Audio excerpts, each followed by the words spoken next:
The date is April 14, 1912, from Southampton, England, to New York in New York City, USA.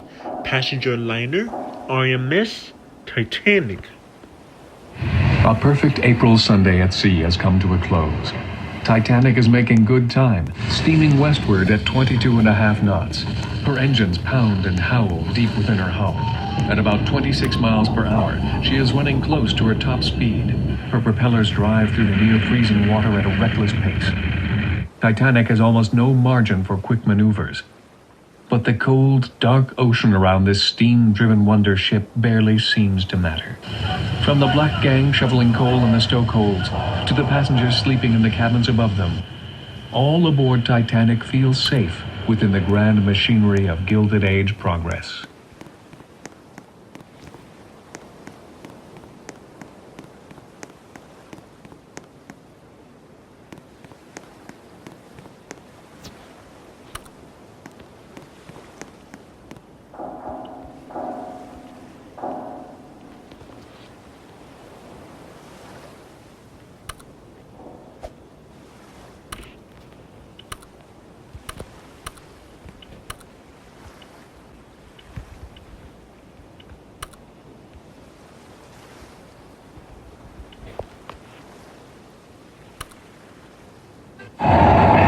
At 11:39, lookout Frederick Fleet sights an iceberg. Bucket me! Is there anyone there? Yes, from QC. Iceberg, right ahead! Thank you. First Officer Murdoch sees it for himself. Iceberg, right ahead! He shouts into the wheelhouse. Then he signals the engine room.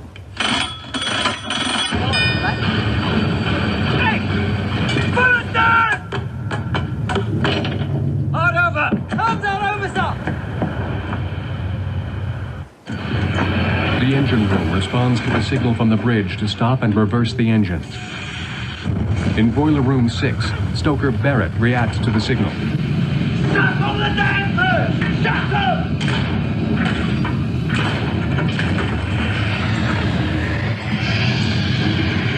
Okay. Chief Engineer Bell cuts the flow of steam, stopping and reversing the engines. Engage the reversing engine!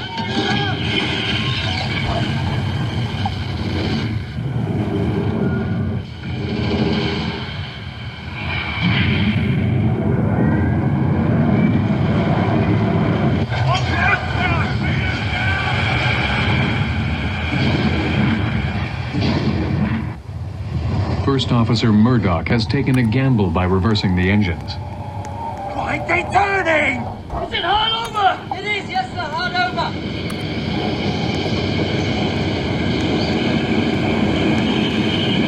He cannot know that by stopping the two other propellers, he has interrupted the flow of water across Titanic's rudder.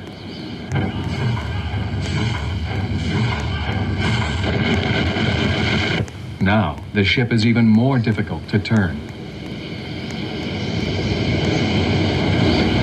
It's got a hit!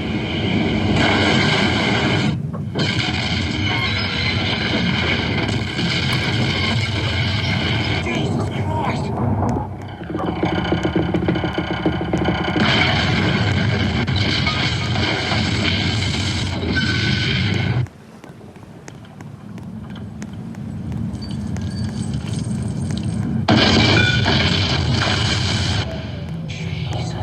Hard to port! Hard to port!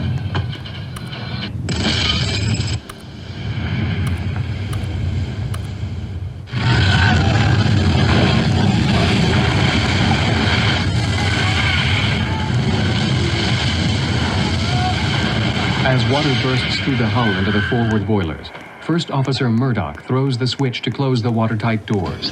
As the doors close, Frederick Barrett urges the other stokers to escape.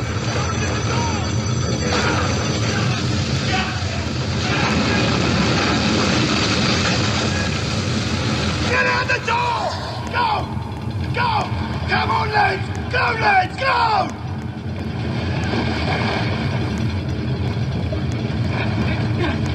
Titanic's lower decks are made up of compartments that can be sealed off to prevent flooding.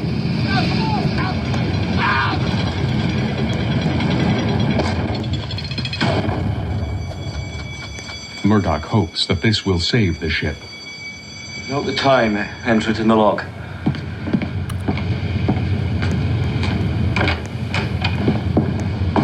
What was that, Mr. Murdoch?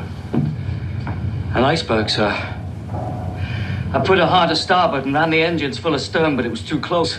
I tried to port round it, but she hit, and... Close the watertight doors. The doors are closed, sir. All stop! Captain Smith assesses the situation and fears the worst. Find the carpenter. Get him to sound the ship. Yes, sir.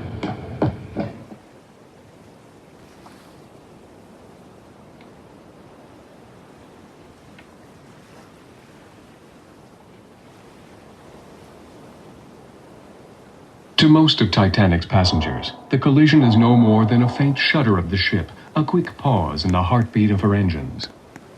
Being young, I didn't realise we might be drowned. Nobody worried about it. Some of the people came up playing with the ice on deck and they wouldn't believe it. They said, "No, she's unsinkable." They went back to bed. I thought it was wonderful to see the ice like that. Second class passenger Edith Brown. You see what happened? No, I missed it. In first class, White Star director Bruce Ismay hurries to the bridge to see what has happened. Cause for alarm.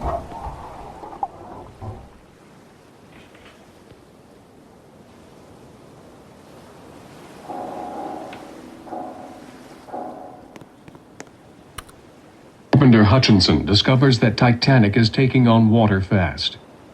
The mail hold on the orlop deck is already flooding. Directly above it, the postal clerks are pulling mail from the racks and hauling wet bags up from below, racing the water that creeps up step by step. Hutchinson reports to the captain, who goes down to survey the damage with designer Thomas Andrews. She's all buckled in.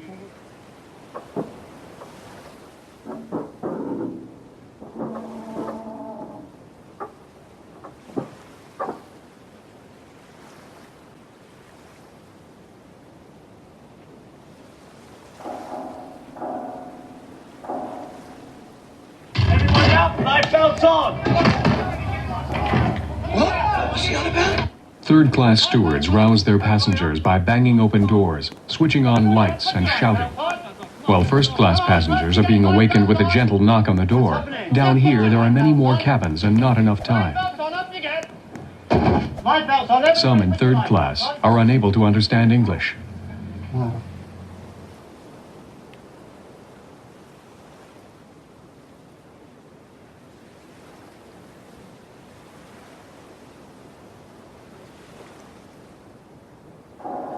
Titanic's 29 boilers are venting their full head of steam. Over the thundering roar, Captain Smith orders the lifeboats uncovered, the crew and passengers mustered, and life jackets distributed to all. Many of the seamen are unfamiliar with the new Welland davits that hold Titanic's boats.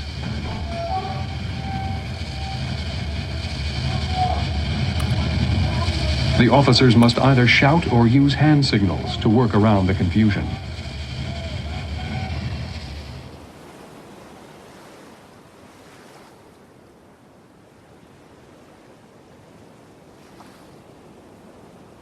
If we do, we won't get a moment's peace in here.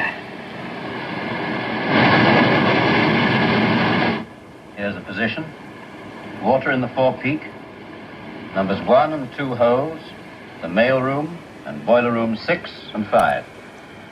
That means a gash 300 foot long from there to there, below the waterline. Do you agree? Yes. Well? The pumps are keeping the water down in this boiler room, but the first 5 compartments are flooding. Well, what's the answer? She's going to sink, Captain. But she can't sink. She's unsinkable. She can't float.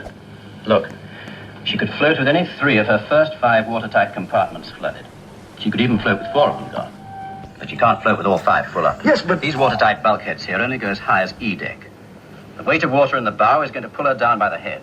So you're going to get the 5th watertight compartment overflowing into the 6th, the 6th into the 7th, and so on as she gets lower. It's a mathematical certainty. With that amount of underwater damage, she can't stay afloat. How long will she last? Just trying to work that out now. As far as I can see, she made 14 feet of water in the first 10 minutes after the collision. It's not very fast. She should live another hour and a half. Yes, about that, I think.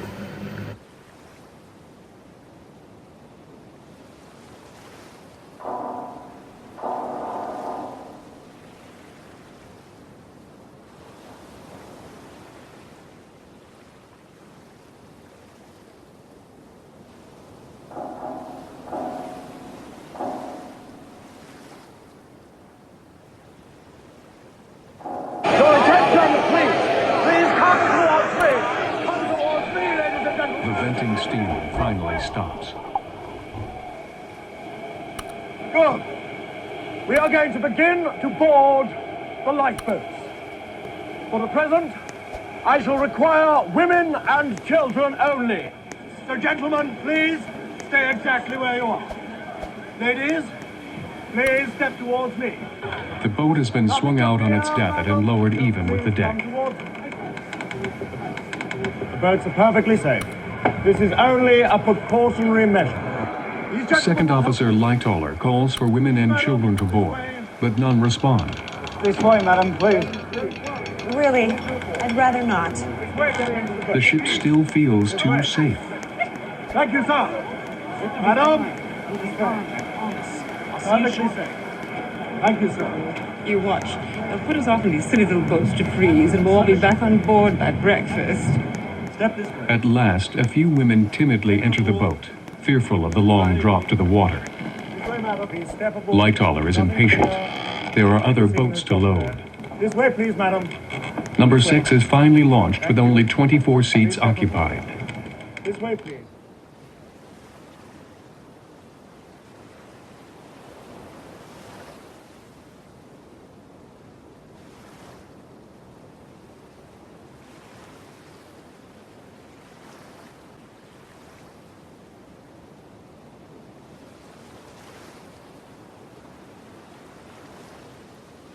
To allay panic, the captain orders the band to move from the first-class lounge to the boat deck. Under the direction of first violinist Wallace Hartley, they continue to serenade the evacuation. All right, boys, like the captain said, nice and cheery, so there's no panic. Wedding.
Officer Boxhall hears the sound of the lookout's bell and returns to the bridge. He scans the horizon with a pair of watch glasses. Soon he picks out the lights of what looks like a steamer half a point on the port bow. Boxhall, relieved, quickly reports to Captain Smith, asking if he should send up rockets. Smith agrees. Many others aboard see the lights in the distance as well and are convinced that help is on the way.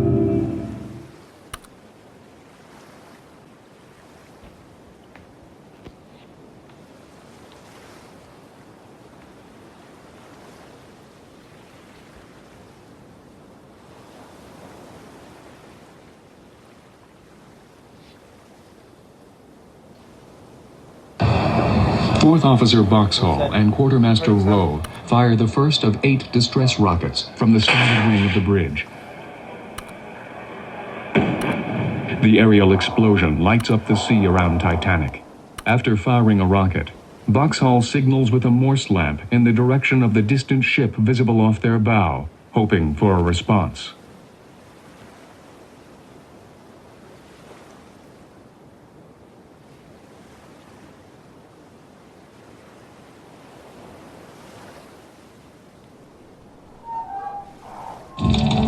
At 12:18, wireless operator Phillips hears from the North German Lloyd steamer Frankfurt.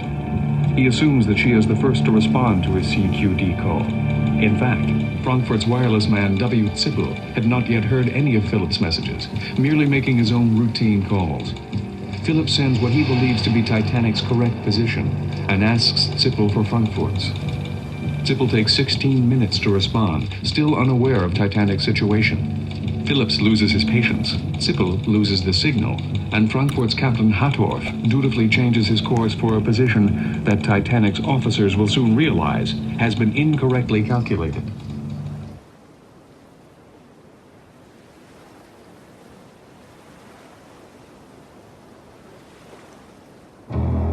"58 miles away, aboard the Cunard Line's Carpathia, wireless operator Harold Cottam idly picks up his headset one last time before going to bed. By chance, he hears Titanic's distress signal, CQD. Cottam responds instantly, requesting the ship's position, and then runs for the bridge to tell First Officer Horace Dean what he has just heard. Dean wakes Carpathia's captain, Arthur H. Rostron, to give him the news about Titanic. Captain Rostron immediately gets dressed.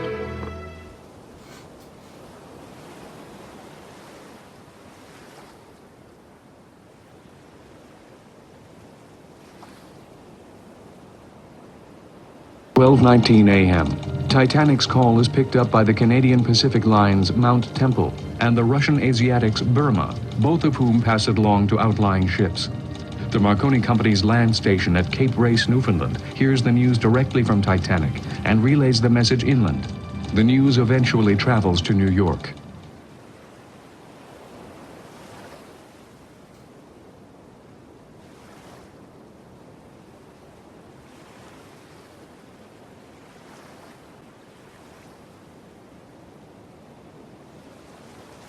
As Titanic takes on water, the damage spreads rapidly.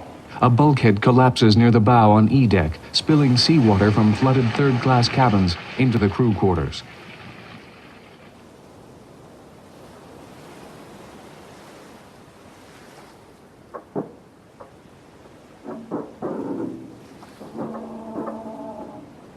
Aboard Carpathia, wireless operator Cottam learns that Titanic is only 58 miles away.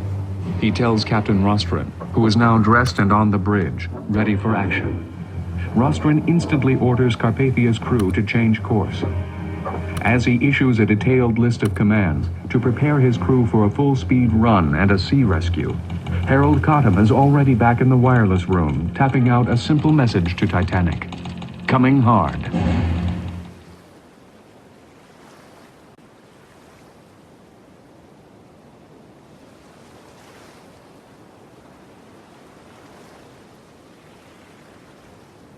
Quartermaster George Rowe, still on duty at the stern of Titanic, has been unaware of the last hour's events.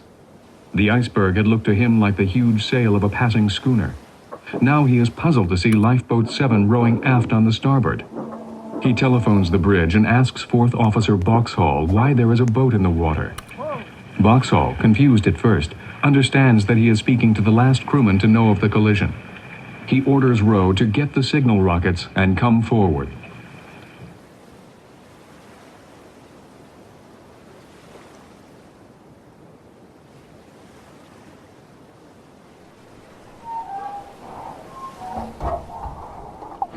John and Madeline Astor wait in the gymnasium, taking shelter from the cold. Well, I won't wear one, sir. Just slow me down. Impede my stroke. Right you are, Mr. Macaulay, to 700 miles to shore. Now, one wouldn't want to do anything to impede one's stroke.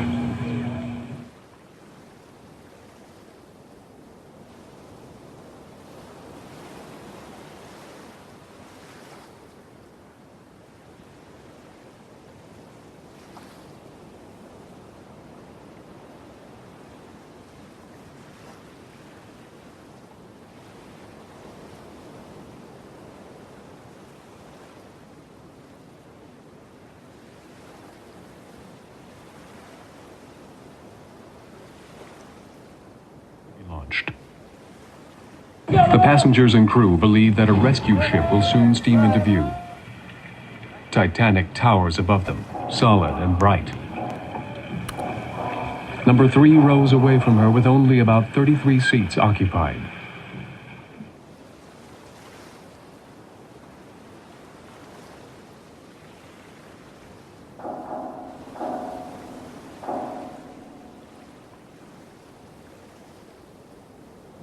Can't keep us locked in here like animals. The ship's bloody sinking!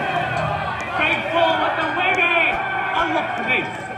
The steerage passengers, sensing that their time is running out, begin to panic.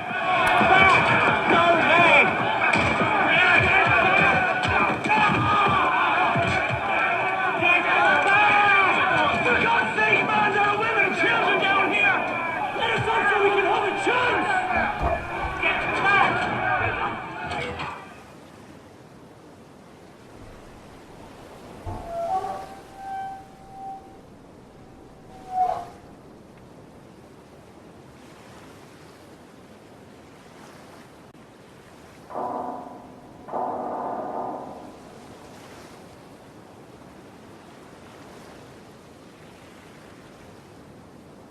Further into the abandoned steerage quarters. The bow of the ship is now so low in the water that its Titanic nameplates are submerged. Another rocket bursts overhead, lighting sea and sky in a persistent distress call. The band continues playing ragtime tunes bravely and merrily on the boat deck. 9 of the 20 lifeboats have been launched. The ship has less than an hour to live.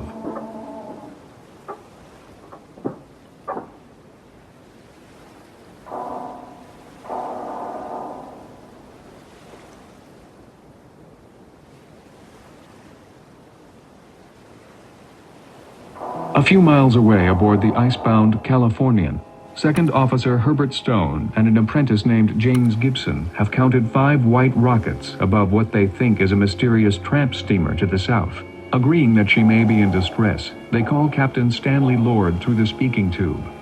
Lord, who has been napping in the chart room, suggests that they try hailing the ship by Morse lamp. When you get an answer, let me know by Gibson, he tells Stone. As the men signal, they observe how the stranger's lights have been disappearing. They assume she is steaming away to the southwest.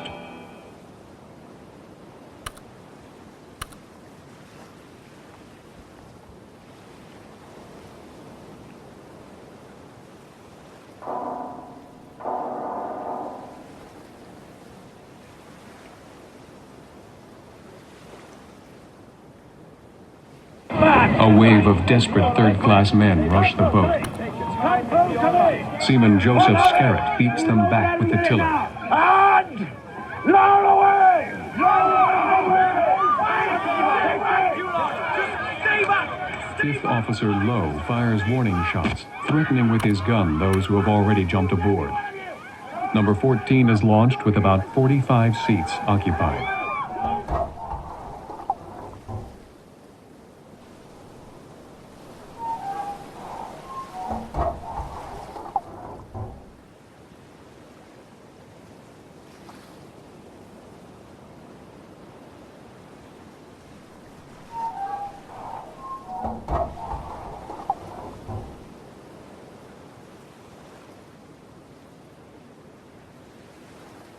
With activity as her aft end rises higher. The night is dark beyond this tilting island of lights. Even though the situation is growing desperate, the 65-seat number 12 is launched with about 30 seats occupied. Step forward. Come forward to me. To me, please.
Like number 11 before it, this one is pushed aft by a stream of discharge water that soaks some aboard.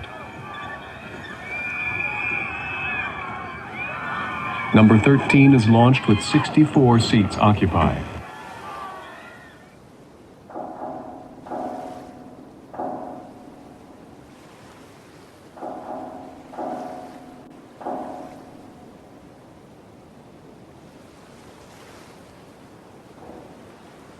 Number 13 has drifted below them.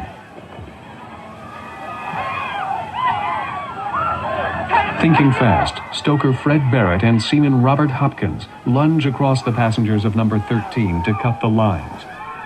People scream up to stop the lowering, but the deck crew cannot hear them.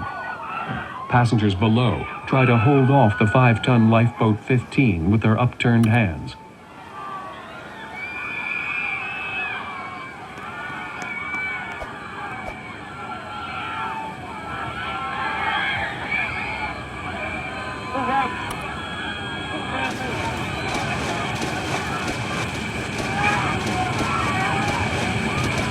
Lifeboat 13 drifts out of the way just before number 15 slaps down in the water, launched overloaded with 70 people.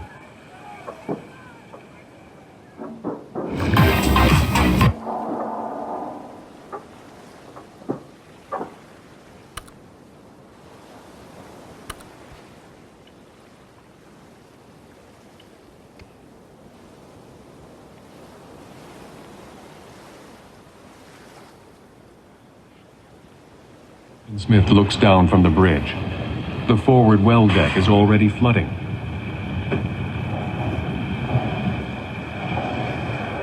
He calls back Lifeboat 6 to load more passengers. Come back! Stop! We have to go back! No. The suction will pull us down if we don't keep going. Molly Brown insists on returning. We've lots more room. I say we go back. No! It's our lives now, not theirs. And I'm in charge of this boat, madam. Come back to the ship.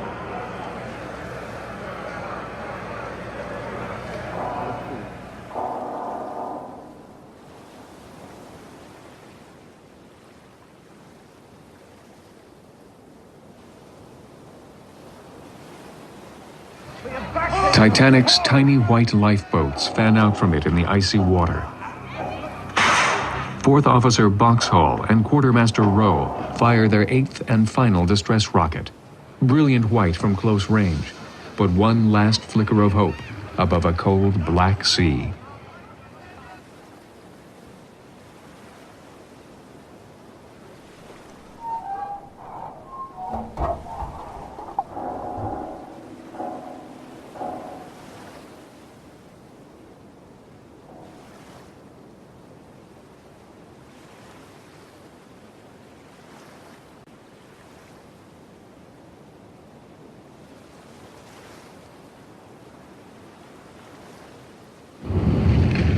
Many steerage passengers have been searching for ways around the locked gates.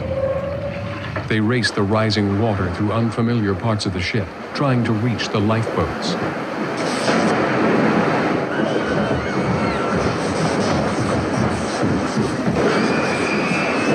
Some find their way up the grand staircase. Others are stopped on the stairs to the boat deck. There are only 5 lifeboats left for the hundreds of people still aboard. Meanwhile, someone has released the passengers' dogs from the kennels.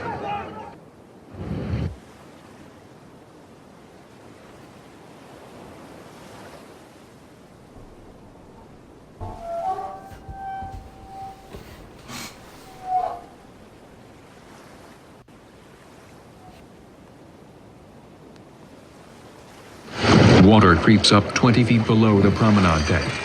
The elegant first-class dining areas are flooding. Titanic has less than 25 minutes to live.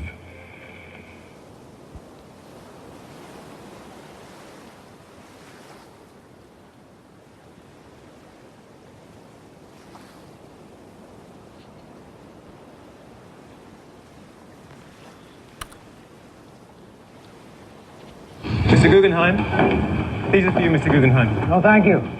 We are dressed in our best and are prepared to go down as gentlemen. But we would like a brandy. I'm looking for my damn dog. John. Benjamin Guggenheim and John Jacob Astor, Titanic's wealthiest passengers, share the fate of everyone else who remains behind. Madeline asked me to look for the dog.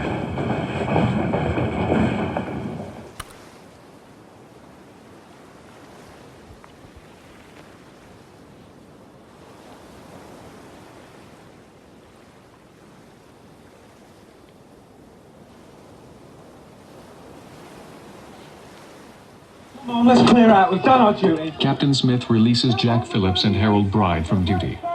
Bride prepares to leave and is amazed that Phillips refuses to quit sending distress calls. You're mad.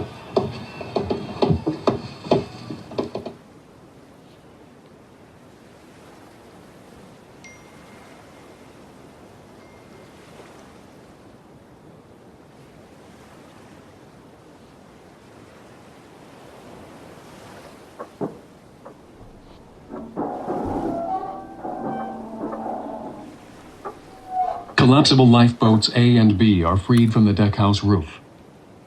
Second Officer Lightoller and Seaman Hemming manage to drop B onto the port side of the boat deck, where it lands face down. Men on the starboard try sliding A down a ramp of oars that only snap under its weight. First Officer Murdoch sees the water rising. These last 2 collapsibles will not be launched from the davits.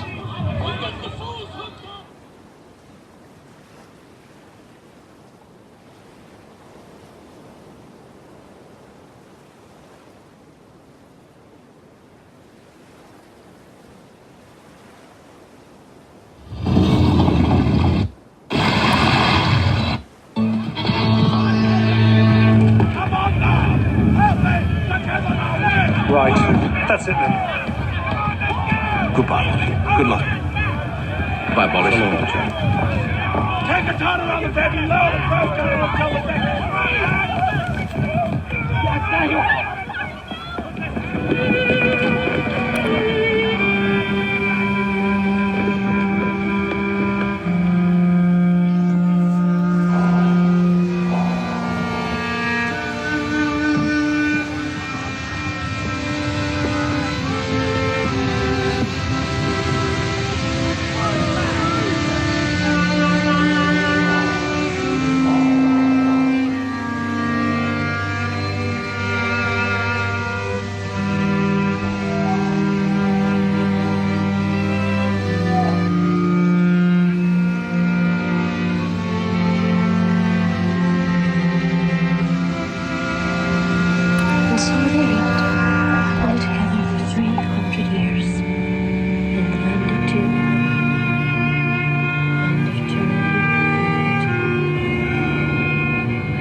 Gentlemen, it has been a privilege playing with you tonight.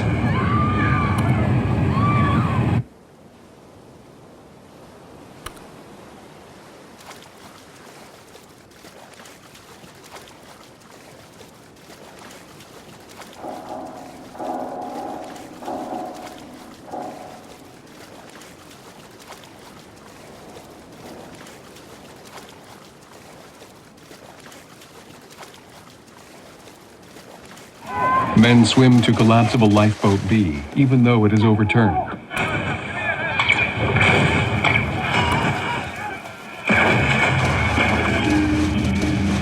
The forward funnel topples to the port side. The tons of steel crush many people, and its wave sweeps away collapsible B.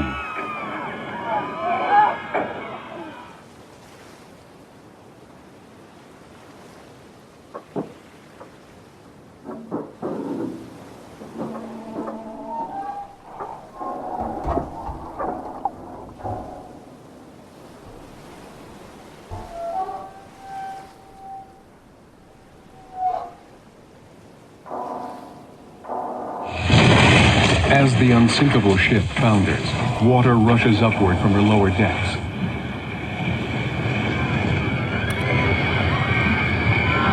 Titanic's once elegant grand staircase is now flooded by the sea.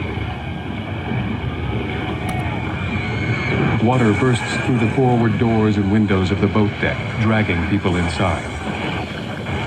Above them, the beautiful glass dome gives way.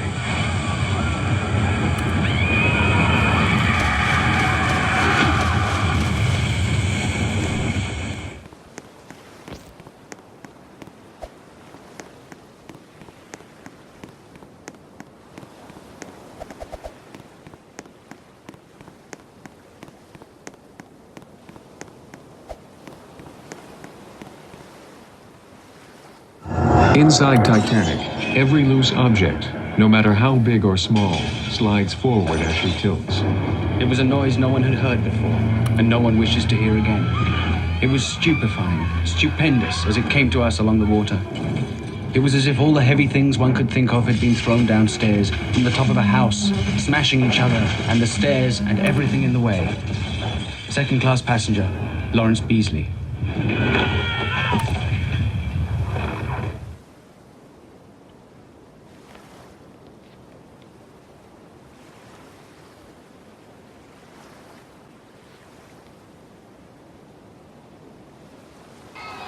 I did not see her go down. I was sitting with my back to the ship. I was rowing all the time I was in the boat. We were pulling away. I did not wish to see her go down. I am glad I did not. White Star Director, J. Bruce Ismay.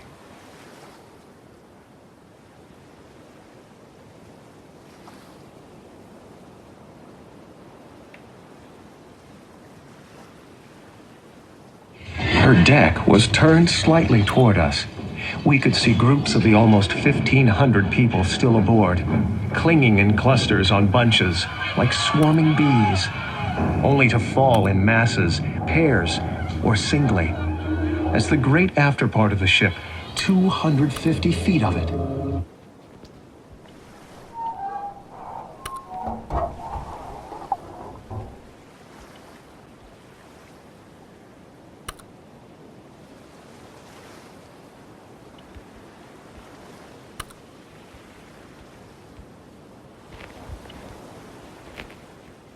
rose into the sky.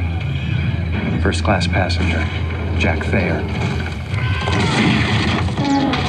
Titanic's hull, straining under the tremendous weight of her stern, breaks at midship.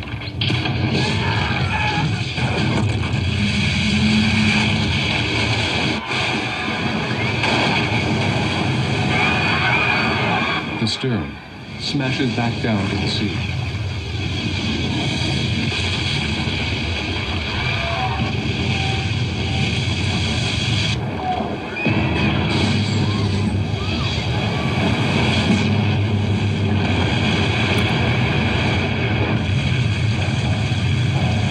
Now her forward end, already filled with water. Now her forward end, already filled with water, begins to break apart as it sinks.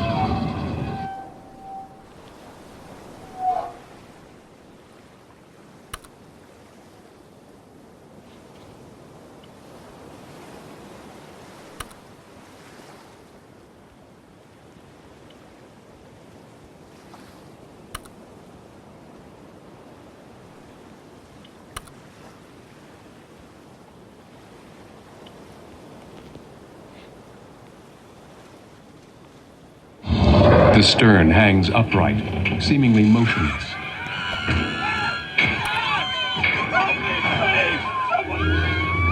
High above the water, Chief Baker Charles Jalkin clutches the stern rail and takes one last drink, fortifying himself. For many, it is impossible to hold on any longer.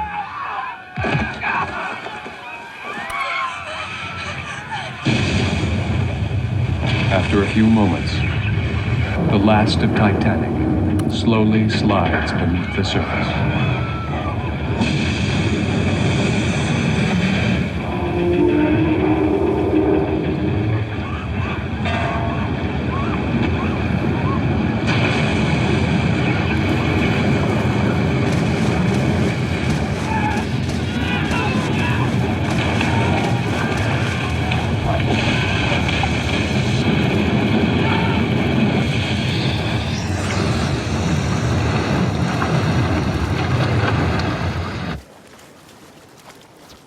At 2:20 a.m., April 15, 1912, RMS Titanic sinks beneath the waters of the North Atlantic Ocean.